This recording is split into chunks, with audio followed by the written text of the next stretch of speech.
You know what they say, fake it till you make it. However, in Lil Mabu's case, it's more like fake it till you lose almost everything. Mabu fell off for real. Burris being seen with Bonnie Blue to get his views up, only for him to get even lower than he used to. Mabu, please, you're better than this. Where are the bangers? This all begs the question, how did such a promising artist go from placing on global charts with over 8 million monthly listeners on Spotify to having a majority of his audience completely forget he exists? More importantly, is there any hope of him making a comeback, or will he continue to fade into obscurity? Hi, I'm the Internet Anarchist. I create weekly YouTube documentaries, and today, we'll be uncovering the decline of one of rap's most unusual artists, Lil Mabu. How he utilized controversy to make a name for himself in the drill rap scene, why fans couldn't get enough of him, and what happened when the gimmick behind his rap persona finally wore off. To say Mabu, aka Matthew Peter DeLuca, was an anomaly going into the New York drill scene would be a massive understatement, not only for his appearance, but his background as well. Having grown up in an upper-class family in New York's most affluent neighborhoods and attending the prestigious collegiate high school, Mabu's life was a far cry from that of a traditional drill rapper, many of whom fuel their music with personal struggles and trials they encountered while living in less fortunate circumstances. Matthew DeLuca, I go to the collegiate school. I'm in 9th grade.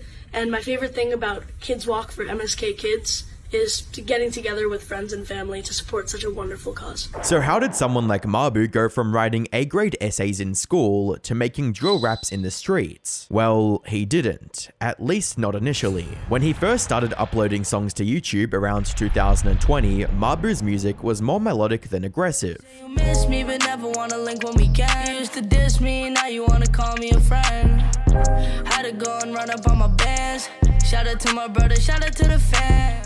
While this kind of music didn't get a mainstream attention initially, it struck a chord with fans and got a lot more people to root for him. As one viewer put it, Lil Mabu, your lyrics go hard, man, your song cuts deep into the heart. Mark my words, in the next 5 years, you'll grow exponentially. Just please don't go doing drugs or robbing people. Don't let the fame and money get to you. It's a tough life because you think you have to do something to stay big, but as long as you keep going with what you're doing, you should be alright. Although Mabu never truly lived the rough life, he would certainly take inspiration from it. Going into 2021, Mabu's style as an artist shifted from soft and relatable to something a bit more rough around the edges. With songs like Move It and Demon Time, Mabu dove headfirst into the high stakes and high risk world of drill rap.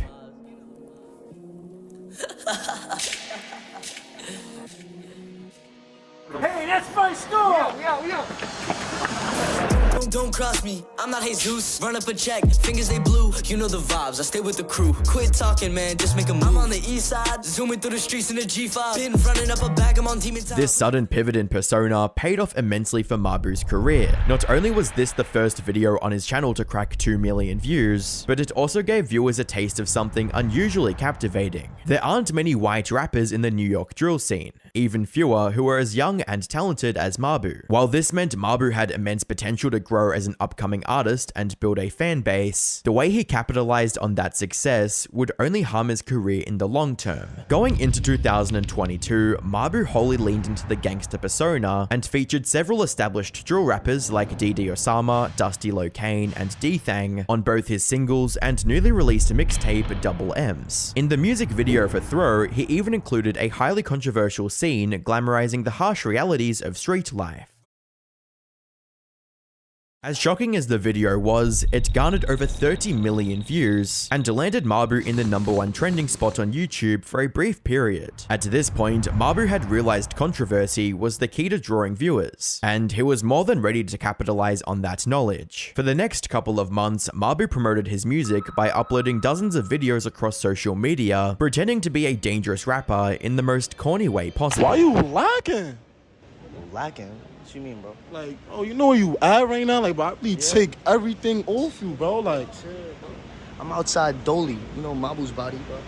yo, Mabu, like, what you got on you? Like, oh, he got the now. While a significant portion of viewers enjoyed Mabu's over-the-top rapper personality, there was an equally large number of viewers who found his take on drill music distasteful, with comments like, "I am a Lil Mabu hater. I don't care what you say. I can't take any of his songs seriously. This man cannot possibly be talking about spinning the lot while he's some rich white dude in a private school," and posts such as, "Lil Mabu co-ops hood culture while simultaneously making a mockery and glorifying the violence and poverty that afflicts our communities. He raps about ops and spinning blocks, and then goes back to his mansion unharmed. Meanwhile, the young street ninjas making drill music are out here losing their lives over the blocks that rich white men own.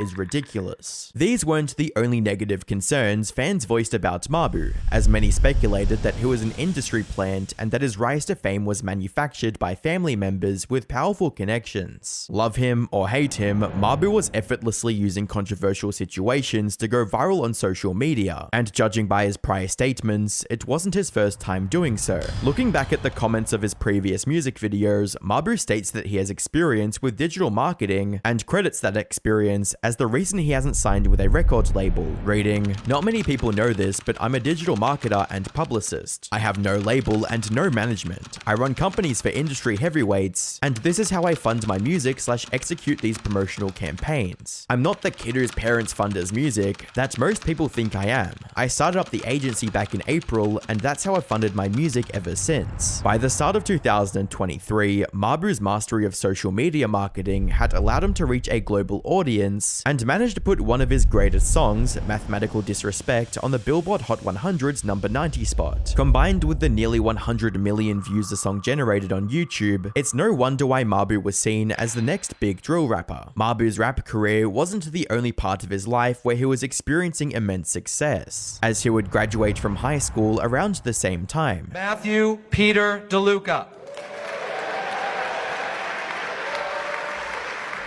However, in the midst of this rapid growth, Mabu would stay away from his rap game for 2 months and return to viewers with this message. "I just wanted to get on here and open up about my life the last couple months. As soon as I went to prom and I graduated high school, I finally had a moment to reflect on my evolution as an artist and my personal life and the sacrifices I've made to get to this point at a young age. And you know, I was fresh out of high school with a song on Billboard, artists I look up to start becoming my friends, gaining notoriety. Cool. But at what cost? I wasn't spending time with my family.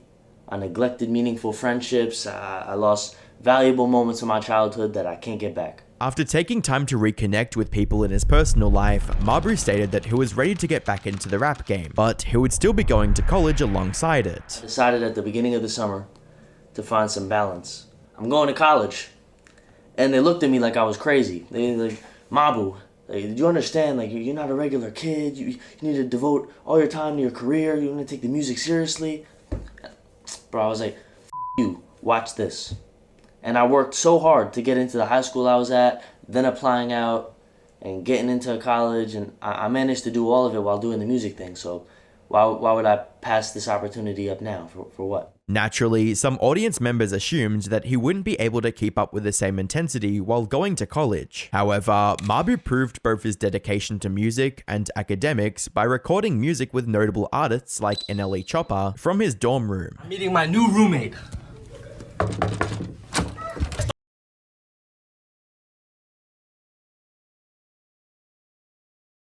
Close out the year, Mabu collaborated with Krishan Rock on the song Mr. Take Ya Redacted, where he tried to start a beef with the rapper Blueface, with lyrics reading, "Yes, I took his lady, I like blue faces, so I took his baby." While the song did get significant notoriety and barely squeezed into the Billboard's top 100, it didn't spark the kind of controversy Mabu was looking for, as Blueface cut things short with a tweet that read, "Make sure y'all add Lil Mabu career to my resume. Why is your girl texting me every day, bro? What's she waiting Moving on. Even though Mabu's stunts were still bringing in considerable views and listeners, it was only a matter of time before his controversial gimmick would wear off, and people got bored of his rapper facade. Sadly, Mabu was going to find that out the hard way.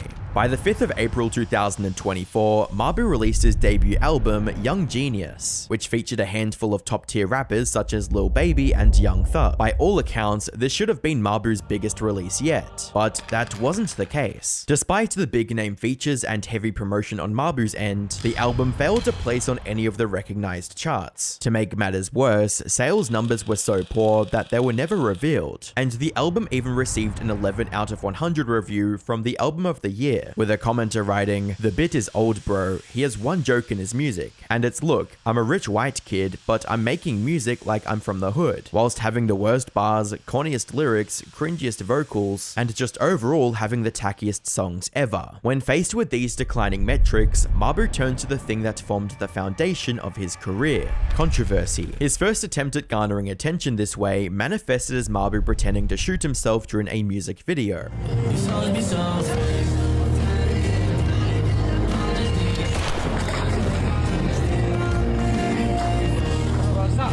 On the 27th of June 2024, he moved on to something more elaborate and dropped the song Bang Bang, dissing the XXL freshman class for not including him in their annual list.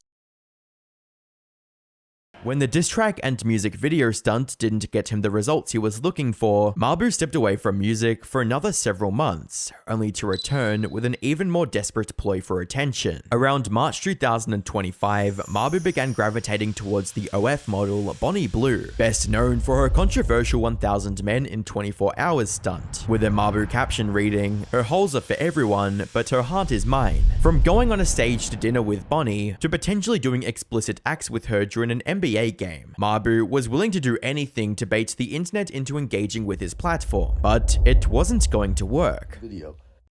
Boys seem to like the girls who laugh at anything. The one She was tying my shoe. She was tying my shoe, NBA. Matthew, did you get banned from the NBA? Yup, sure did.